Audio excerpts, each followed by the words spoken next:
Hi. So today we're going to be talking about the process of becoming.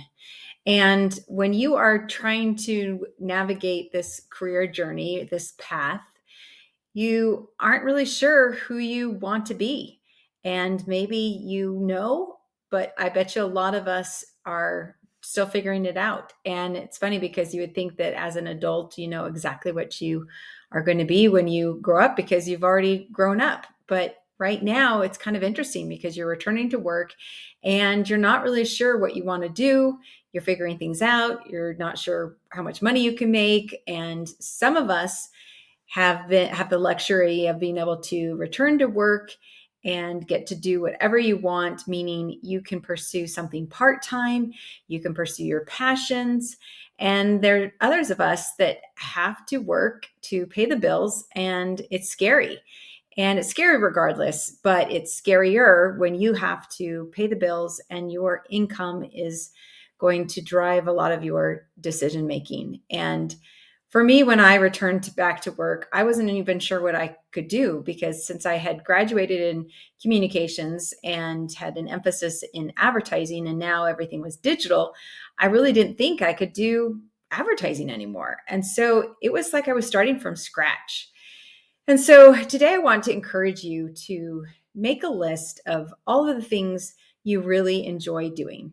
So last time I had made the recommendation that you make a list of all of your skills and talents and figure out what your talents and strengths already are. And in this exercise, I want you just to write about the things that you really enjoy, the things that you love, and what you are just happiest about doing. So maybe your passion is about helping children and you want to maybe consider a career path that lets you work with kids in the school. Maybe you are really creative and you want to be able to create. So whatever career path you choose should really align to that. But some of us can't just do what you really love and you have to pay the bills. And there's a lot of pressure there. And so I knew that I needed to make as much money as I could for the hours that I was going to be working. And so I thought a lot about that. I thought, gosh, if I go and work in the schools, I'll be able to be with my kids and have their same similar schedule, but I probably won't make very much money. And that concerned me. And I think that's what you need to consider in this exercise is if you could do whatever you want, things that you love, what are the things you really enjoy doing and make a list of everything there. And then look at that list once you've made a list, and hopefully it's a list of a lot of different things. Maybe consider which things you think you could do that would earn you the most money if finances are an issue. If you have to make the most money for what you do each day for work. If you have the luxury of being able to pick and choose, you can be choosy and do something that you really would have fun. It would just invigorate you every day and give you that energy. But if you need to earn a certain amount of money, you've got to figure that out and find out what those jobs pay. So after you make a list of all the things you really enjoy doing, and it could be just activities you enjoy doing, it could be actual job roles that you really enjoy doing. Let's say you really like accounting, that could be on that list, right? And then once you've gone through that list, I want you to figure out what kind of jobs align with those passions and the things that you really enjoy and make a list of that. So you may be getting on Google and doing a search for what jobs are for creative people. And you could use the AI tool ChatGPT and also enter that in the search bar. So if I like to sing and I like to dance, what are some jobs or careers a person like me could have? And you just plug it into the search bar and it'll feed you out some suggestions. Or if you really love accounting and finance, what are some jobs that align with that? And you can get really specific in your search bar. So it's basically the prompt that you're giving ChatGPT is really important. So if you want to get very specific, it would be, let's say I love accounting and finance, but I don't like this. So you could say, what are jobs that have to do with accounting and finance, but don't include XYZ? Or what are some part-time jobs that I could do if I wanted to pursue accounting or finance? And so you get very specific in that description, and then ChatGPT will give you some options. Now, you may already know what you want to do. This may be an exercise you don't need to do. But I would suggest at this stage of the game that you figure out what it is that you would really like to do. And sometimes you don't know what you want to do until you actually try it. I didn't know that I would love marketing until I actually started doing marketing. I really didn't even know what it was. I knew it was, obviously promoting things that I really had no idea what it was. And now that I've been doing marketing for almost 9 years, I love it. I really enjoy it. But sometimes you might have to try a few things and don't feel like you're completely locked into something. So I have had friends who return to the workforce thinking that they were going to take one job, and they were thrilled to have a job because they just wanted to get hired. So they took that job. And then after they were doing that for some time, they realized that wasn't really what they wanted to do. Now, I don't advocate switching jobs.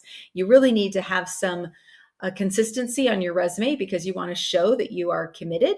And so in my mind, unless it's really not a great situation for you and your family, I would encourage you to stick with the job for 2 years at least.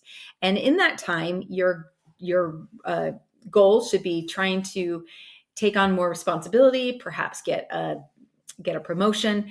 But really and truly, when you figure out what you want to do, then stick with it for 2 years, unless it's really awful and you're really unhappy or it's a bad situation for your family. And something else I want to just encourage you to do is like talk to your friends, talk to people. If you're married and you can talk to your spouse, ask him, like give him sit down and say, hey, these are the things I'm thinking about. What do you think I should do? Where do you see my skills? And talk to your friends. Also ask them. They may have suggestions and recommendations you haven't even thought of. So this exercise is really and truly just to give you some suggestions of jobs you might be able to have for your career. And again, some of you may have left the workforce to become a mom and you were a lawyer. So you're going to go back into something with law, or maybe you were a teacher. So you're going to go back into teaching. And that's fine and that's great. And if you have that already in mind, then this part of the journey is so much easier.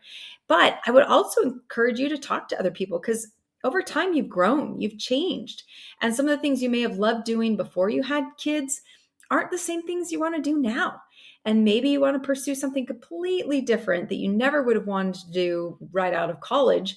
And now that you're a little bit older, or a lot older like me, you are going to maybe think about some other options. And if you have the luxury of being choosy, be choosy. Take your time, figure it out, talk to lots of people, do research, get on Google and learn about different jobs and roles and what's involved.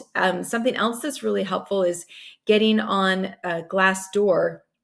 Glassdoor is a website that you can find out about a bunch of companies and different jobs, and learn about what are some of the responsibilities of those jobs. Sometimes I'll even do a search for a job and just put in it, let's say, digital marketing coordinator, or accounting assistant, or whatever it might be, and put it into the search and find out what are some of the responsibilities, some of the job qualifications. And different companies that are searching for those individuals to fill those roles will have descriptions of those jobs and what you might have to do. We're going to talk a little bit more about, in another session, we'll be talking about job descriptions and understanding that we need to apply for the jobs that we think we can't do.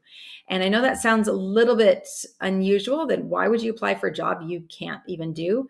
But we'll talk about that more. But that's something that I think a lot of women forget, is that they're far more capable than they think they are capable of handling and doing different things.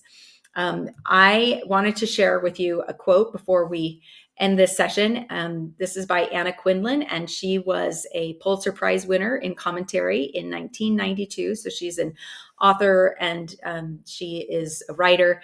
And she said, "The thing that is really hard and really amazing is giving up on being perfect and beginning the work of becoming yourself."